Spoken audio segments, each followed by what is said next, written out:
আমার পাড়ায় এক বৃদ্ধ দম্পতি থাকে, যাদের আমি কাকু ও কাকিমা বলেই সম্বোধন করি, বাস করেন।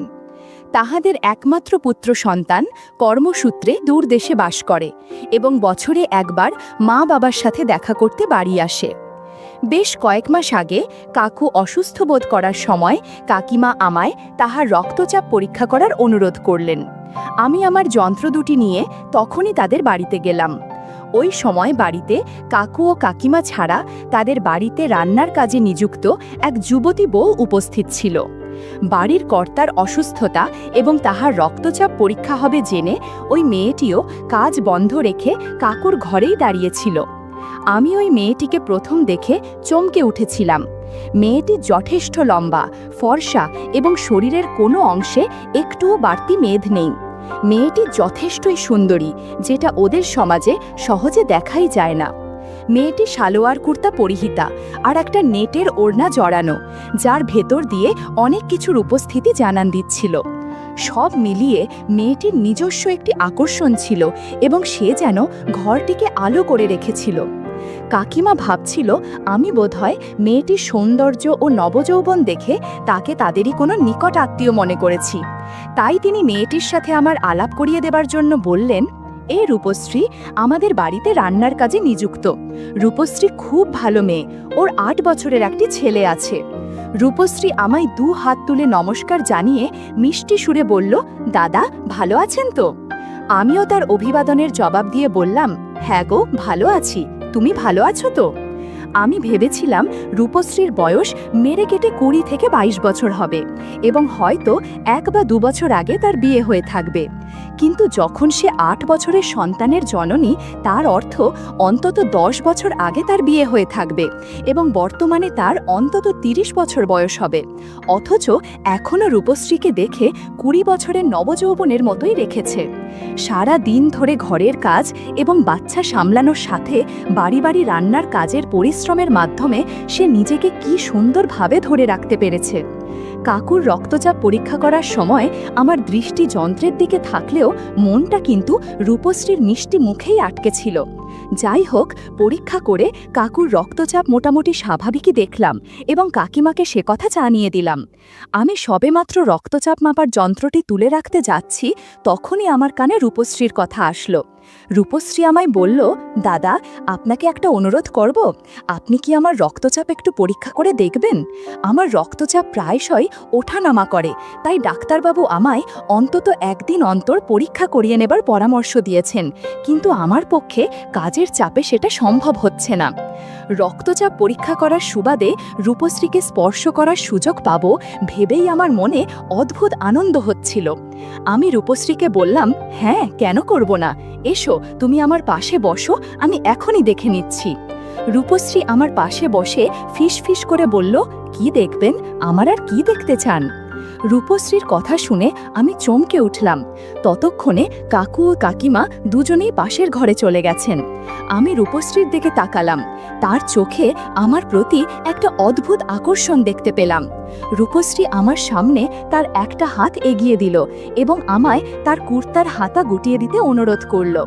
রূপশ্রী বিশেষভাবে বেঁকে বসল, যার ফলে হাতা গোটানোর বা বাঁ হাতে রক্তচাপ মাপার যন্ত্রের বন্ধন পরানোর সময় আমার হাতে বেশ কয়েকবার স্পর্শ করল। আমি আবার রূপশ্রীর মুখের দিকে তাকালাম। মুখে সেই দুষ্টুমি মাখানো মুচকি হাসি এবং চোখে আকর্ষণ এবং সমর্পণের ভাব। সে আবার মুচকি হাসি দিয়ে আমায় ফিস করে জিজ্ঞেস করল, হাত দিতে কেমন লাগলো? ভালো লেগেছে? জিনিসটা পছন্দ হয়েছে? আমিও মুচকি হেসে বললাম, খুব ভালো লেগেছে, এটা খুবই সুন্দর। এই বলে আমি স্টেথোস্কোপটা কানে লাগিয়ে পর্যবেক্ষণ করতে লাগলাম। রূপশ্রী আবার ফিস করে বলল, মনে হয় এভাবেই প্রতিদিনই আপনাকে আমার রক্তচাপ পরীক্ষা করে দিতে হবে। আমি সাথেই বললাম, হ্যাঁ তাতে আমি 100 বার রাজি, তবে এখানে নয়, তুমি প্রতিদিন এই সময় আমার বাড়িতে চলে এসো, আমি তোমার রক্তচাপ দেখে দেব। আমি প্রতিদিন ওই সময়ই রূপশ্রীকে আসতে বলেছিলাম, কারণ ওই সময় আমার স্ত্রী শিক্ষকতা করার জন্য বাড়িতে থাকে না এবং আমি একলাই থাকি। আমি রূপশ্রীর রক্তচাপ পরীক্ষা করে দেখলাম মোটামুটি ঠিকই ছিল। রূপশ্রীকে সে কথা জানিয়ে দিতে সে মুচকি হাসির সাথে, আসছি, আগামীকাল আপনারই বাড়িতে আবার দেখা হবে বলে রান্নার কাজ করতে চলে গেল। পরের দিন রূপশ্রী ঠিক সময়ে আমার বাড়িতে আসলো। আমি বাড়িতে একাই ছিলাম, তাই সাথে সাথেই তাকে আমার ঘরে ঢুকিয়ে নিয়ে সদর দরজা বন্ধ করে দিলাম। সেদিন রূপশ্রীকে ভীষণ সুন্দর দেখাচ্ছিল। খোলা ঘন কালো চুল, চোখের কোলে খুবই সরু কাজলের লাইন, পরনে ছিল লেগিংস আর কুর্তি আর একটা ওড়না। তার ফর্সা হাত ও পায়ের আঙুলের নখগুলি সুন্দরভাবে ট্রিম করা এবং খয়েরি নেলপালিশ লাগানো।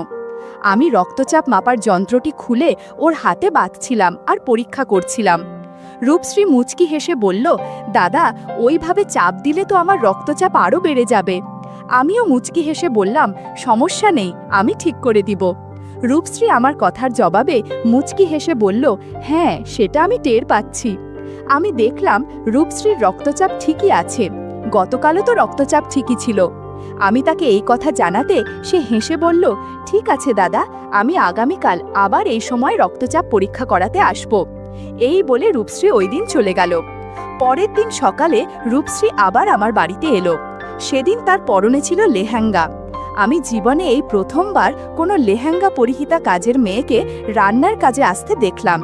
কেমন যেন মনে হলো। রূপশ্রী কিন্তু খুবই সাবলীলভাবে আমার বিছানার ওপর বসল রক্তচাপ পরীক্ষা করানোর জন্য। আমি আগের দিনের মতোই তার পরীক্ষা করলাম। রূপশ্রী হেসে বলল, দাদা, আপনি যা করছেন তাতে তো আপনারও রক্তচাপ বেড়ে যাচ্ছে। রূপশ্রীর কথায় আমার একটু লজ্জা লাগলো।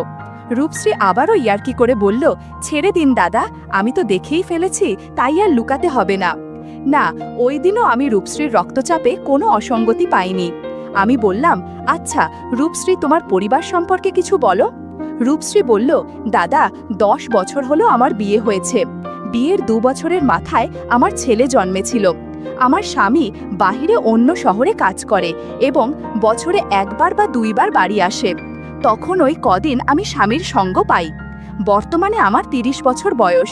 দিনের পর দিন স্বামী ছাড়া একা থাকতে আমার খুবই কষ্ট হয়, কিন্তু আমায় মুখ বুঝে সেটা সহ্য করতে হচ্ছে। দাদা, আপনার পাশে থাকলে আমার বেশ ভালো লাগে। আমার মনে হচ্ছে আপনি আমারই সমবয়সী বা হয়তো একটু বড়, তাই আমি আপনাকে আমার স্বামীর অনুপস্থিতিতে পেতে চাই। আপনাকে আমি সরাসরি প্রশ্ন করছি, আপনি কি আমার সাথে সময় কাটাবেন? আমি নির্বাক হয়ে এতক্ষণ রূপশ্রীর কথা শুনছিলাম। আমি মনে মনে ভাবলাম, তাহলে এটাই হচ্ছে মূল কারণ, আমার কাছে রক্তচাপ পরীক্ষা করার মূল কারণ। রূপশ্রী লাজুক গলায় বলল, দাদা, আপনি অমন করে আমার দিকে তাকিয়ে আছেন কেন? আমি মুচকি হেসে বললাম, আজ আমার বাড়িতে স্বর্গ থেকে সোজা এক অপ্সরা নেমে এসেছে, তাকেই দেখছি। বিশ্বাস করো, তোমার মতো মেয়ে জীবনে দেখিনি। আমার মাথায় কিছু বিষয় ঘুরপাক খাচ্ছিল, যে কারণে আমি একটু স্থির হয়েছিলাম। বোধহয় রূপশ্রী আমার মনের কথা বুঝতে পেরেছিল, তাই সে আমায় বলল, দাদা, হঠাৎ ঝিমিয়ে পড়লেন কেন? কি চিন্তা করছেন? ভয় পাচ্ছেন যদি আমার কোনো সমস্যা হয়ে যায়? না দাদা, কোনো চিন্তা করবেন না। আমি গতকাল থেকেই আপনার কাছে আসার আগে ঔষধ খেয়ে নিচ্ছি, তাই আপনার টেনশন করতে হবে না। আপনি নিশ্চিন্ত মনে পর্যবেক্ষণ করো। বন্ধুরা, তোমরা নিশ্চয়ই বুঝতে পেরেছ আমি কি বোঝাচ্ছি। ইউটিউবের কড়া নিয়মের কারণে এসব ঘটনা সরাসরি বলা যাচ্ছে না। তোমরা কমেন্টে দেয়া লিংক থেকে আমার ওয়েবসাইট ভিজিট করো, সেখানে একদম খোলামেলা গল্প দেয়া আছে। প্রায় 20 মিনিট ধরে রূপশ্রীকে পর্যবেক্ষণ করেছি। আমি সে কথা জানাতেই রূপশ্রী বলল, হ্যাঁ দাদা, আপনি অনেক পরিশ্রম করেছেন, আজকের মতো এ পর্যন্তই থাক। রূপশ্রী বলল, ঠিক আছে দাদা, তাহলে এবার আমি আসি, আগামীকাল আবার এই সময় আসব। পরের দিন রূপশ্রী ঠিক সময় আমার বাড়িতে এলো। আজ রূপশ্রী শাড়ি পরে এসেছে এবং এই পোশাকেও তাকে ভীষণ সুন্দর লাগছে। রূপশ্রী মুচকি হেসে বলল, দাদা, ভালো আছেন তো? রাতে ঘুমিয়েছিলেন তো, নাকি আমার কথা ভেবে জেগেই রাত কাটিয়ে দিয়েছিলেন? আমি শুধু হ্যাঁ আর হুম বলে উত্তর দিলাম।